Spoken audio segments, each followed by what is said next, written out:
Well, good morning. Thank you for joining us here today. I'm pleased to announce Idaho will enter the final stage of our Idaho Rebounds Plan to safely and responsibly open our economy in stages on Saturday. You'll get the details in a few minutes. All along, our focus has been to protect the health and safety of Idahoans and preserve healthcare capacity while ensuring a strong economic rebound so that we can restore prosperity we had just months ago. Our collective efforts to abruptly slow the spread of coronavirus back in March and April worked very, very well. By the end of April, we saw a consistent leveling off of new cases. There was no other way to effectively slow the spread of this deadly disease in our state without the actions that we took together. The no action alternative would have been a catastrophe and ultimately would have led to deeper economic fallout than we're experiencing today. We've taken many steps to alleviate the hardship caused by this global pandemic. Earlier this week, I joined mayors, county commissioners, my partners in the legislature in announcing Idaho will leverage our federal coronavirus relief funds to cover local public safety salaries and ensure that no reductions in public safety during these unprecedented challenges. At the same time, we're giving cities and counties the opportunity to pass on savings to property taxpayers. The move is expected to result in $200 million in one-time property tax relief. That could mean a 10 to 20% reduction in your property taxes this year. We led the nation in our support of small businesses, making a 30-day supply of scarce personal protective equipment available to them and directing millions of dollars in rebound grants to more than 5,000 small businesses in Idaho. We listened to businesses large and small, and we're offering return to work bonuses to get folks off unemployment and back to work safely.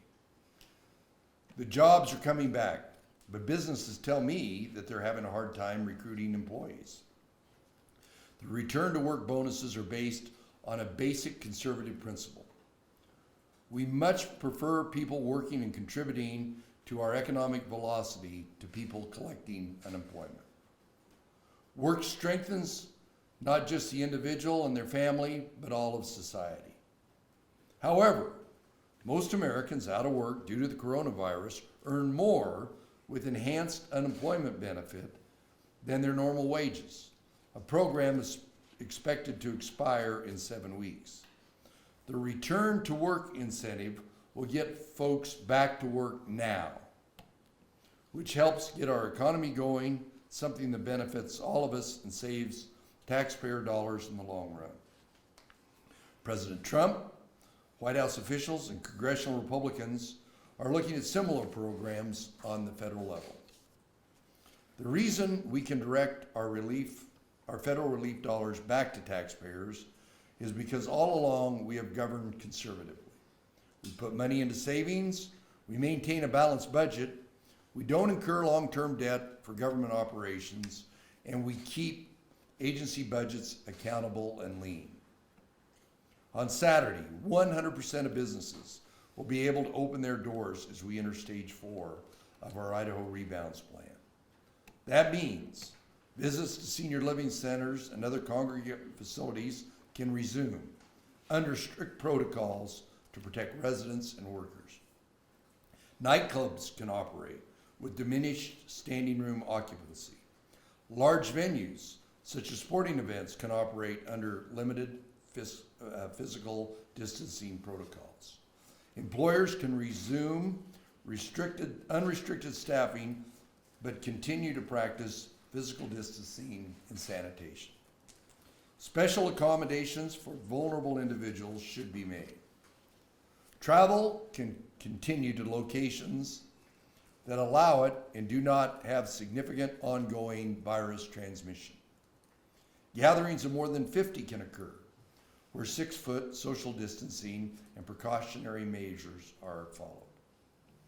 I want to stress something very important. We almost did not make it to stage 4 this week. Despite our incredible progress, there are still some in Idaho who are not practicing measures to keep themselves and others safe. Even if contracting COVID-19 is low on your personal concerns, I urge you to practice safe measures to protect others. Community spread is occurring in more than half of the counties in our state. This isn't just a Boise and Treasure Valley issue. Across the country, we're seeing the virus move from cities into rural areas where healthcare access is limited. Our focus all along has been to prevent our healthcare facilities from being overrun in a short period of time. Something that would have had a devastating effect on our lives and our economy. The most effective way to mitigate the spread of virus is through our personal actions. Practice physical distancing. Wash hands and surfaces regularly. Wear protective face coverings in public where appropriate, and stay home if you're sick. Earlier this week, we unveiled the new One Idaho initiative to educate the public on the importance of practicing these measures so we can continue our economic rebound. Our actions moving forward will help preserve the sacrifice we all made early on and continue to make to slow the spread of the coronavirus in our state. I encourage businesses and individuals to go to one.idaho.gov and make the One Idaho Pledge. I'm confident that with the continued support of all Idahoans, our economic rebound will happen more quickly and more robustly than any other place in the country and the world. Now, I'll let Dr. Hahn discuss the specific metrics of us moving into stage 4, and then we'll take some of your questions. Dr. Hahn?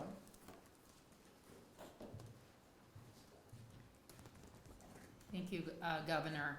As last time, I will go over the metrics that we use to make the decision, and if you could look, there are screens on either side of the room that I'll be referring to while I'm talking.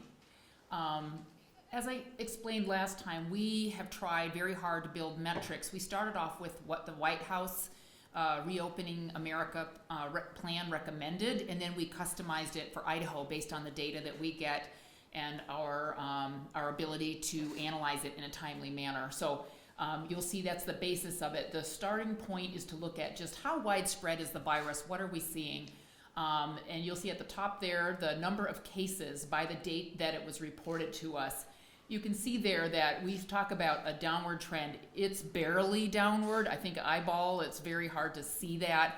And we did have a surge in early June. I'll talk about that in a second, why I think our cases went up there. But we are concerned, as the governor mentioned, we are concerned that we may see more cases. And part of that is due to good news, which is that our testing has gone up dramatically.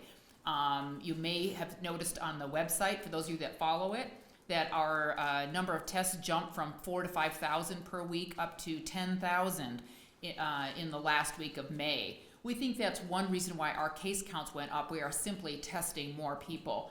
And that is, we knew that could happen, and so that is one reason why we have a second measure to look at the widespread, how widespread is the disease, which is the percent positive tests.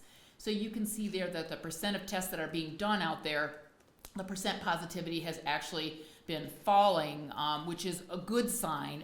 Partly, I think we are testing more people who are asymptomatic, which is what one of the recommendations is from public health and national leaders, is that we should be testing people, screening people, for example, going into work, maybe going into healthcare, that type of thing. So we think this is a good reflection of more testing going on, and it is somewhat reassuring that we don't have a lot of disease out there that we are not detecting. We still have a ways to go with testing. We'd like to see At least 10,000 a week continue. We are trying to meet the federal goal of testing 2% of our population per month. So we're headed in that direction, so we see that as a good sign. The next area we look at is what we call syndromic criteria. So this is looking at the reason we talk about syndrome is these are people that are showing up in emergency departments, and we don't know for sure they have COVID, but they have an illness that is what we call COVID-like. And we're doing that because sometimes delay in test results may take several days, and we're trying to get a more real-time picture of what's going on in our emergency departments. So this reflects not only people who might be seriously ill with COVID, which is very concerning, but also burden on our healthcare system. How many people are being seen in the emergency department? And then the lower graph looks at how many people are actually admitted to the hospital from the emergency department. And you can see there reassuringly that we are seeing a downward trend, not a very strong one, though we'd love to see that even farther as far as people coming in with that illness. Again, we can't say from this graph how many of those people actually have COVID, but we know that influenza, for example, is decreasing throughout the state. Other respiratory viruses are decreasing. So we think this is probably a fair picture of illnesses that in many cases might be COVID. Our third area, our last area that we look at is healthcare burden of the inpatient situation. How are hospitals doing?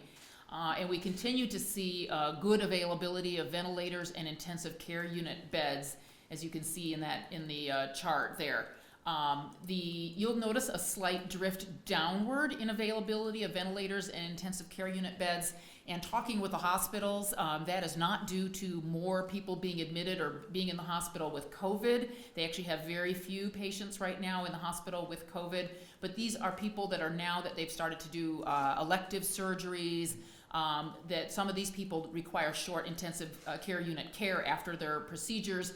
And that is why we're seeing a little bit of a downward drift. So we are not concerned about that from the standpoint of that representing an increase in severe COVID cases. And then you can see on the bottom of that page, we have at least a 10-day supply of personal protective equipment for those hospital workers as of our latest snapshot on June 9th. Lastly, I'll talk about our healthcare workers, and this is another area that we felt that we really are a little bit concerned at some of what we were seeing. We saw an increase in healthcare workers reported. Remember that healthcare workers include anybody that works at those facilities, so it could be janitorial staff, it could be a nurse, it could be a physician. It's all sorts of people that work in these settings. When we looked at that data more carefully in early June, remember this coincides with our bump in testing. A lot of that testing happening by hospitals of their workers. We found that this is not one particular part of the state or one facility. This is really scattered throughout the state, and in many cases what the investigators found was that these were actually healthcare workers that had actually appeared to have gotten the infection not at work but in the community from a household member or other community spread. So even though we keep a close eye on this, just keep in mind that healthcare workers getting infected does not mean they were infected on the job. Nonetheless, this is a trend we're worried about there, and you can see there that last criteria we had there, we would like to see fewer than 2 healthcare workers per day reported, and we actually would not have met, if that was our only criteria, we would not have met it because we exactly had 2 per day on average, so we can't consider that less than 2. So that's our metrics. As the governor mentioned, we feel like we kind of squeaked under on this one, and so I just want to second what the governor said, that we are concerned. We urge people to remember that to keep our economy open, we all need to do our part. The disease is still here. It is still circulating in the state.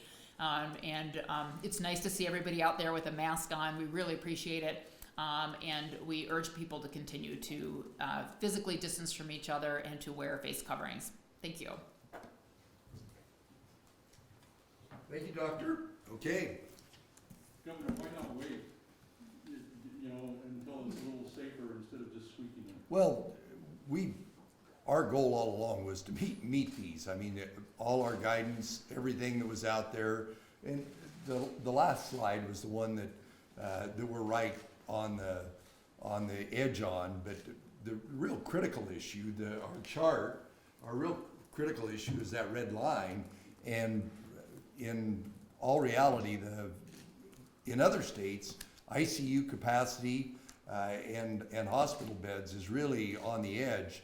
And as Dr. Hahn alluded to, the use of our ICU capacity is not for COVID. That's the most critical, but that's why we aggregate all these other data. We made it, but we're not spiking the football. What I need your help, collectively, all of you, is to continue to send the message out to Idahoans about how important all those things that both Dr. Hahn and I talked about. Governor, Betsy. on the healthcare worker infection criteria, the chart that you've distributed goes through June 9th, which is 3 days ago. Yesterday, there were 7 new infections among healthcare workers, according to the state's data. It doesn't appear to me that we actually have shown either a downward trend or less than 2 per day on healthcare workers. Why did you choose a period that does show that? You're gonna have to have Dr. Hahn answer that one. Sure, Betsy, so we, if you go back to our previous metric, we start with the day after, if we can, we start with the day after that and do 2 weeks. And we had to pull that data, yesterday morning, before, as you know, we get reports every day and we summarize them during the day. So we made that call. I'm hoping that is going to turn out to be, one spike, and maybe we'll see a decrease after that. But that data will go into our next 2 weeks of measurement, and we might decide that the healthcare worker problem is ongoing or growing, and it might be enough to not get us forward. But the data that we looked at did show a decrease, and we felt like we made it. So, Go ahead. just last weekend, we had 2 days of much higher increases among healthcare workers. How does that create a decreasing pattern in 2 weeks? Yeah, so- Maybe it's my math, but I'm having trouble understanding. Yeah, Betsy, and I'm happy to, I don't want to get too deep into it with everybody, but I'm happy to talk to you. I think probably what you're seeing, as you know, when we get a report to the state, we put it up there every day in the spirit of transparency, which is new cases that we just heard about that day. So we call those date reported, I think notified, the date the state was notified is the term we're using now.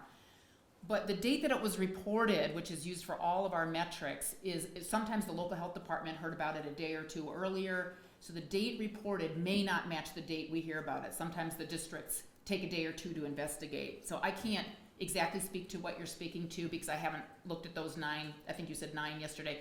I haven't looked at those yet. 7, sorry. I don't want to inflate it, for heaven's sake.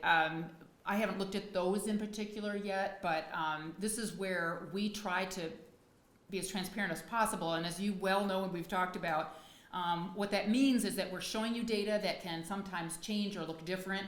We try to minimize that, but by showing you stuff quickly, it's always listed as provisional, and it can sometimes change as we learn more. And I'm happy to look at that with you and see what happened there. But some of those might have been, again, reported to the district a few days earlier or even a week earlier. If it takes them a while to investigate it, we might not hear about it right away. I just can't speak to it more specifically without looking at it.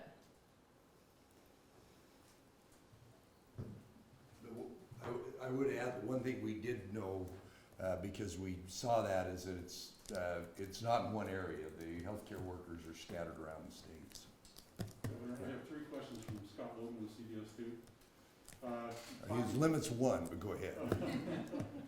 Talking about the return to work incentive, do you know how many people have signed up and how much money is spent? How much money remains No. in that? I think we can do these fast if they're like that. We've been hearing from Idahoans who have started back to work or plan to at some point this month. They've never received any federal or state unemployment benefits in their weeks and weeks of being laid off. They've had to use some savings or borrow or just do without. Did the state and federal government fail these citizens? Marissa's telling me you have to repeat the question. The earlier one was easier. Well, the question is about the number of people that, some of them have returned to work, some of them haven't, that aren't getting benefits. Once again, as I have, I think every time I've been asked about this, yes, the state and federal government did fail. I readily admit that. I will tell you that we put people, we put training, we put hardware, we put software, we put a call center, we're changing rules, we're changing management. yesterday, I had 2 different meetings about it yesterday. We believe we're on a pathway and I don't want to commit, we believe we're on a pathway to have all these addressed in a matter of weeks. And the numbers we were looking at 2 weeks ago was a matter of months. So we made progress. I know that people are getting the benefits. The call center, when it first started out, just got absolutely slammed. The call center did. And a lot of these issues have to go to the federal level. There's guidance, mixed guidance coming from the federal government about how we confirm the employment of these people, the people that are making the claims. There's the traditional unemployment who are in our system, and then there's the new people, the pandemic program that aren't in our system. We have to build a whole new file on them.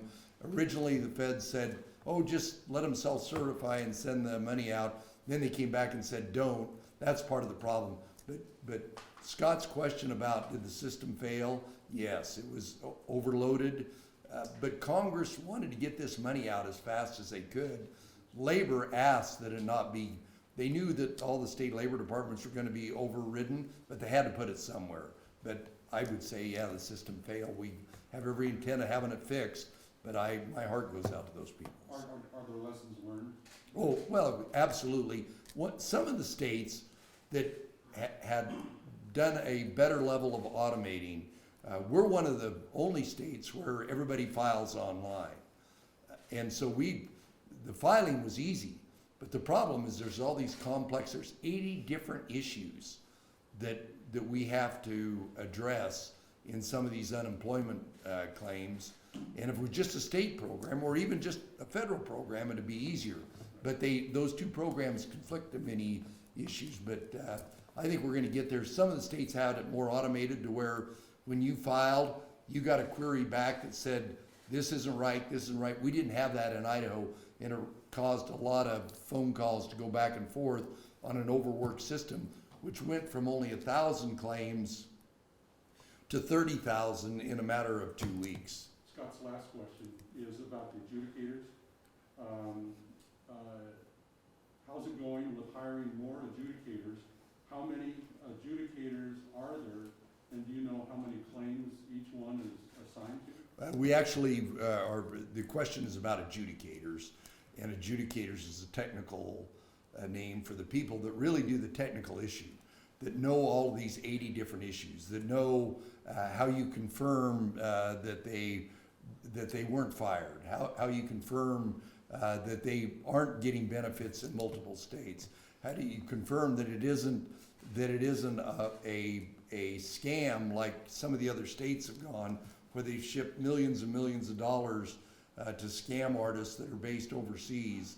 Those are all and the adjudicators are skilled people. So I just can't hire a call center or hire people off the street without taking my trained adjudicators and having them lessen their throughput as they train the new adjudicators. But we've got a pathway. We think we're going to get there pretty soon. But I don't know how many adjudicators. We'll get back to you on that. Governor, what happens if the number of cases spike, especially among healthcare workers? Does the state extend stage 4? Or is there a chance we go back, into phase 3? There are, all options are on the table. It's all dependent upon the magnitude of the spike. The critical issue is that we have, and we haven't even gotten to the blue bump. We didn't want the orange bell-shaped curve because we've been able to address these people in this issue. But if we get close to that red line, if we see a trend, if the statistics that Dr. Hahn alluded to, there are lots of options. It probably won't be statewide. If you're in Shoshone County, where you've yet to have one case, and it's in the lower or upper Snake River Valley, then it'll be more regional than it will be statewide. But it's all, we have to have flexibility on how we address it and which particular metrics. But if we don't have enough healthcare workers or don't have enough ICU capacity, like some of the states are addressing right now, the response will be address the magnitude of the problem. Yes. Question about stage 4, the concludes on June 26th. Do you see the state kind of staying in a stage 4 holding pattern after that, or do you plan to lift stage 4 restrictions if the numbers are still decreasing, everything's? Well, Keith's question is, at the end of stage 4, what next? You can go to Dr. Hahn and Director Jepson's website and see all the guidance that's there. These are all recommendations, guidance that we didn't have in any of these, whether it be a church service, whether it be a long-term care facility, whether it be a restaurant, whether it be a movie theater, whether it be any of the items, and of course the announcement and what's going to take place Saturday are long-term care facilities, which we all know are some of the most sensitive areas we have. All that guidance, all that direction is going to stay in place, and then it'll be adoptive. It'll be adoptive to new science we get from the federal government. It'll be adoptive to how our testing is progressing. Are we addressing the testing desert? It'll adapt to what we have done in tracing. So the answer is at that termination date, stage 4, there will still be a lot of guidance that we have out there, but the restrictiveness of it will be directly proportional to the behavior of businesses and individuals going forward to suppress the numbers going forward. So, Alyssa. You know, consistently as I'm looking at demographic trends for new cases, the age group 18 to 29 years old has been far and away the most cases in Idaho. Is there anything being done to direct messaging at this group of young adults who may be testing positive for a multitude of reasons? Well, our One Idaho is directed at a broad demographic, but you bring up a good point that is some of the areas that we talk about, and that's why nightclubs are in stage 4. There's no question about it. But we need your collective help, and that's a good suggestion. We'll look at directly targeting some message. There's some of it there, but as we see those numbers come in, that's good counsel and advice. Betsy. Kevin, I have a question for you about contact tracing. During your AARP call-in this week, there was a caller who asked, how come contact tracing in Idaho doesn't include publicly announcing where a person who tested positive has been, what stores they visited, on what days and so forth, so that all of us who were in the same place will know and can protect ourselves? And I didn't hear the question answered. Contact tracing in Idaho, as Director Jepson explained, is very much just going to the person, asking who they've been in contact with, and then talking to those people about who they've been in contact with. But nobody knows who they were in contact with at the grocery store or in other public places where there are many people. How come Idaho has not taken that step as part of our contact tracing? Well, as you, the question is on contact tracing and what we do, and I'll let Director Jepson talk about some of the details of it. But in other, particularly Asian countries, it's more tracking than tracing. Our model that we've had is predicated on if you test positive, you have a lab confirmed positive test, where have you been, who have you been in contact with, and of course, as the science evolves, it is, if you walk through a grocery store and don't cough on your neighbor and maintain, it's way different. I would submit that it's probably not a good idea that everybody in the grocery store gets contacted and said there was someone there and to panic about it. So I'll let Director Jepson does a good analysis of how our tracing system works versus a tracking system that exists in particularly Asian countries where the whole concept of personal private security is different than it is here in the United States and particularly in Idaho.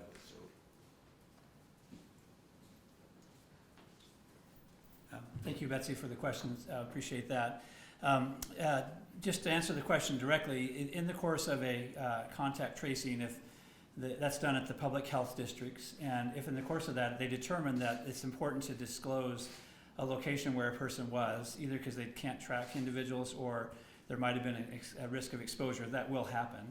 And that actually is consistent with what we've done with other illnesses and foodborne illnesses in particular when we have a case in a restaurant, for example.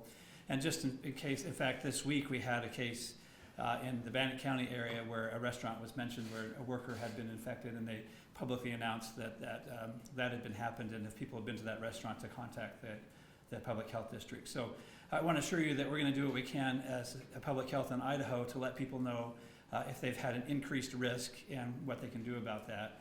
And then on contact tracing, I would just, just emphasize again that that's a voluntary activity where when somebody's been infected, somebody from the public health district will call. They'll do two things. They'll help them understand what precautions they need to take to keep those around them safe until they recover, as well as discuss who they've been in contact and where they've been so that the appropriate actions can be taken, which would be reaching out to those individuals that they've been in contact with, letting them know that they may have been exposed. They won't reveal the identity of that person. We protect their privacy. And then we'll discuss with those contacts what the appropriate course may be, testing, symptom monitoring, isolation, or they're all good based on the situation. So that continues to be an important part of our strategy. As we move forward, it's important that we have both testing and tracing so we can know exactly, to the best of our ability, where the disease is, and we can take those appropriate actions with specific individuals or locations, as you've mentioned. I will just mention that when we started this experience, we had about 23 contact tracers in the state, give or take a few that are trained. We had a goal to get to 250 contact tracers by the end of May. We achieved that goal, and we have a goal to get to 540 contact tracers by the end of August. It's a very manually intensive work, and we are on track to do that. Thanks, Steve.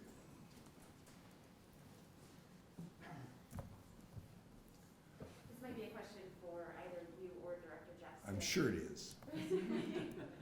I'm curious whether the department is tracking deaths of despair, so suicide, overdose, alcohol-related deaths, and whether there's any coordination with either the local treatment centers or perhaps the Office on Drug Policy to address issues related to addiction and how to treat substance use disorders in a time of increased stress and increased isolation. Well, the question is about increases in the level of behavioral health issues, and most importantly, behavioral health deaths. And I'll let Dave talk about it. I had a call yesterday with the opioid task force, and then 2 weeks ago I had a call with the Supreme Court. As most of you are aware, we instituted a behavioral health council, which is the executive branch, the judicial branch, and the legislative branch, to look at the totality of behavioral health issues. I emphasized to our opioid working group yesterday about how important their input is into some of the activities we have. We know that there's more stress in a lot of areas, and maybe Dave can respond to this. One of the things that has been if there are any benefits, is our delivery of remote healthcare, of telehealth, and the delivery of telehealth in the behavioral health area. I was a bit of a skeptic, but the evidence is compelling about how effective the delivery of telehealth is. As you may be aware, a lot of our telehealth was because I waived some rules at the state level, and the federal government waived some rules. We're trying to aggregate those rules so that when we get out from under the emergency order, we can continue with the efficacy of that. But I'd let Dave address that. Thank you, Melissa, for the great question. Clearly, the pandemic has created extra stress on everyone, including all of us here in this room, actually. And that's led to an increase, as far as we can tell, in certainly anxiety and potentially depression and other behavioral health issues. It's something we've been concerned about from the very beginning. We do track the death data, and clearly even one suicide is too many suicides in the state. But we actually have seen a slight decline in suicides over the last couple of months, which is surprising to us, but a good thing. We'll take that whenever we can get that. We do continue to monitor the health of individuals. We have stood up a crisis health line that's staffed by the Behavioral Health Division at the department. It's 24/7, and individuals can access that either through 211 or through the coronavirus 800 hotline, or maybe 888, but the coronavirus hotline that's on the website. And that's available for individuals that may need access to immediate help or a direction to services that are available. As the governor mentioned, throughout the pandemic, through his executive order action and waiving of rules, we've been able to greatly expand the use of telehealth. I was just looking at that data this morning, and for behavioral health, the same time period, this is in Medicaid, for this same time period, March, April, and May, last year we had roughly about 450 telehealth visits. In this last period of time, we've had 53,000 telehealth visits in the last 3 months. And that's actually expanded to include substance abuse, as well as just not just your normal counseling. So we will get back to both telehealth and normal visits as appropriate. It's very important to us to stay on top of helping the citizens of Idaho manage the behavioral health side of this, and we'll continue to focus on that. Just a quick follow-up, Governor. Did I hear you say that you want to extend the telehealth rules changes that you made for the emergency to continue permanently? Absolutely. We'll look at all of them, both the federal rules, and Dave can talk about this, but the ones that we waived. But what's Director Jepson deals with Medicaid and Medicare. Private providers, whether it be a business that provides the benefit to their employees, or the carriers in Idaho, have all been very, very helpful in expanding telehealth in Idaho. We went, and Dave may know the number, we went from being one of the lowest states in telehealth to one of the highest in a very short period of time. But it was a combination of our hospitals, of our providers, of the people that pay for insurance, of the department, of everybody collectively addressing what we always knew we had in Idaho, which is really shortage of health care. We've got, we talk about testing deserts, we've got healthcare deserts. We've got a lot of Idaho where there isn't a lot of health care. And that puts me into another issue of one of our recommendations that I think I signed yesterday is about $50 million more into expansion of broadband, because whether it's healthcare, whether it's education, whether it's business, whether it's any of these areas that don't have broadband, we're going to leverage those federal dollars with other dollars to try and expand that, and telehealth will be a big beneficiary. Did I miss anything, Dave? Okay. Joey? I wanted to talk about the senior living facilities and allowing visitors to come back in. Are those protocols going to come from the state, or are they going to have to come up with them themselves? And then what are those protocols going to look like to protect the residents and the workers in those facilities? Well, I'll let Dave talk about the specificity of it, but it is critical. That's one of the questions early was about going into stage 4. That was one of the areas that would really, people's access to their loved ones in these healthcare facilities, the mental health of these people in these healthcare facilities is very, very important. So I was on a call with some other governors, and they were talking about what they were doing in other states, and I said something to Director Jepson, and they're working on it, but he can talk about the specificity of the guidelines for long-term care facilities. We will issue state-level protocols and guidance, just like we have with many other categories. That'll be up today. It's been reviewed by we have a long-term care strike team that we've had since the beginning, who's helped us to craft that. That's made up of both professionals in the industry and public health officials as well. We've gotten feedback from all the public health districts and had input, frankly, from families and others as we've thought about that. That guidance will be up later, probably shortly after this press conference, to help those facilities know how to manage that. It remains a concern of ours. We know that a case within a long-term care facility can be devastating. So that protocol, I want to be clear that we will not be opening the doors and business as normal on Saturday. Those facilities will have very clear guidelines and approaches to both keep those residents and staff safe, as well as those that are visiting. And it'll include protocols of sanitation and specific places to meet, and leveraging outside, frankly. If the weather's good, that's the best place to have some of those, and possible for the resident to have some of those visitations take place.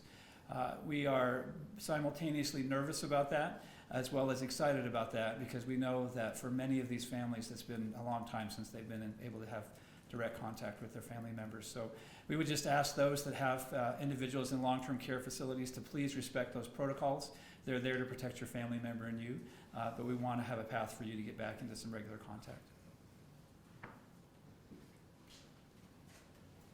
Betsy? But Governor, with regard to visitation in long-term care facilities, there certainly has been a rising drumbeat around the state about the impact of cutting off visitation on the mental health of residents. In all of your previous stage announcements to move into the next stage, you've moved something up. Given the fact that we are so close, just squeaking through on the criteria this time, why did you not move up that visitation with those protocols, but hold off on stage 4 for the rest? Was that something you considered?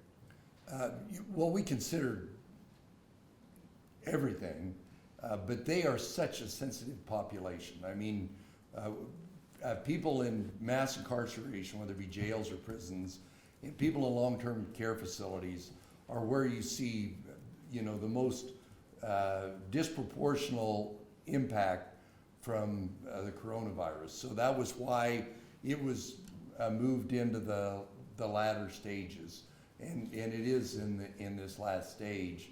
But collectively, over time, that emotional distancing of people with their loved ones starts to have a counteracting effect. What's changed all along is our testing capacity, which was really critical. Director Jepson, we are up to where we can do perhaps 20,000 tests a day if we need to. So if we have a run particularly in a community where we have multiple long-term care facilities, we have got to have testing and tracing capacity.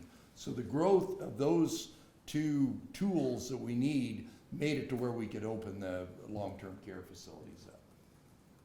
I think that answers your question, doesn't it? Kind of. I have a question outside of the reopening plan, if you could. I think we'd all appreciate it. Just a comment on the Daybell Valley investigation. Well, it's, well, I guess some certainty is a relief, but, most people, and I was in that camp, thought that the final outcome was not going to be great. And I feel terrible for the family and the community over there. But some certainty is probably somewhat of a relief, even though it's a sad, sad, sad day for Idaho. Physical distancing at places like sports venues, what is that going to look like necessarily? I know Boise Hawks still are undecided if they're going to have their season or not. What would that look like if they did decide to play some games? Well, we'll be issuing guidance on it, but it really, it's pretty universal. You're hearing the NBA and the professional baseball. It's, where are those points in a venue? And a lot of it's the entry point and the exit point, the bathrooms, which are always an issue, whether they be in our parks and playgrounds in Idaho or whether they be at one of those venues. Obviously, any of the concession areas, those are all being addressed, and it doesn't matter whether it's a semi-professional baseball, a Boise State football game, a rodeo. The protocols that we have tried to emphasize over and over and over that we have here are going to be necessary in those areas. All those sacrifices that everybody made in Idaho are dependent upon the collective compliance of people, whether they're going to the grocery store or whether they're going to a hockey game. Outdoors is always better than indoors, but you know, common mixing points for people to go in. What do you do about capacity? It's just like restaurants, so it's not uncommon from all the other things. It's that common denominator of that spacing between you and I, to where if heaven forbid one of us coughs or sneezes, that we've got a face covering on and that we're maintaining those distancing. So it's common with everything else. The one things that we had to open right from the beginning were healthcare and people's ability to eat, grocery stores. Betsy, one more. Okay. Governor, all of your previous stages strongly recommended that employers allow workers to telecommute if that worked for business purposes. I did not see that in stage 4. Yet many businesses have found that many of their workers can telecommute safely and it has worked for business purposes. Are you continuing to encourage that or not? Well, yes, and it goes back to the question about sport venues. If you've got a workplace where people, where you've got the higher level of hygiene and you need the people back there, but if you've got a place where work can be done efficiently from home, you should do that. It's all about minimizing transmissible moments in the transmission. But for the most part, people can get back to work, but all these protocols that we're talking about are so important.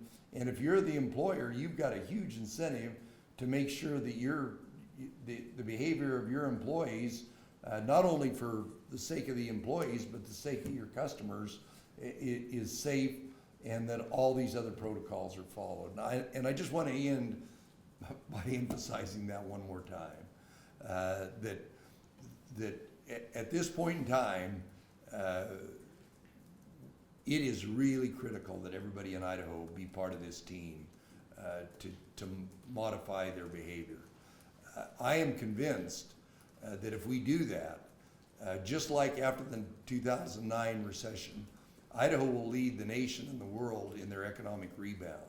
But it is dependent upon each and every one to practice that good behavior so that we can manage this until we either get a good therapeutic or a vaccine. So with that, thank you all very much.